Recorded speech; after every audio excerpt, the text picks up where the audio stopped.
My wife cheated on me and still lied about it. Part 2. After I left, I didn't know what to do. I stayed with the friend for a few days, trying to make sense of everything. Sarah called me constantly, left messages, sent texts. She was desperate to talk, to explain, to beg for forgiveness. A week later, I agreed to meet her. We sat in the same coffee shop where we had our first date. She looked shattered, her eyes red from crying. She said she was sorry, that she had made a terrible mistake. She promised it was over, that she would do anything to make it right. She begged me to come home.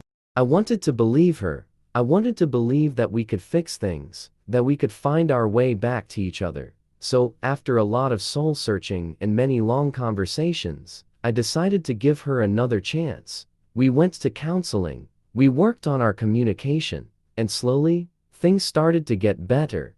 I thought we were healing. Months went by, and for a while, it seemed like we were back on track. We were laughing again, spending time together, reconnect, and I started to trust her again, to believe that we could make it through this. But then, about 6 months later, I noticed the signs again. The late-night texts, the secretive phone calls. My heart sank. I didn't want to believe it, but I knew I had to find out the truth. One night, she said she was going out with some friends. I felt that pit in my stomach again, that gnawing suspicion. So, I followed her. She didn't go to meet her friends. Instead, she drove to a house on the other side of town, and there he was again, the same guy from before. I couldn't believe it. After everything we had been through, after all her promises, she was cheating again. I watched them from my car, feeling that same gut-wrenching pain, but this time, it was mixed with anger and betrayal. I didn't confront her that night.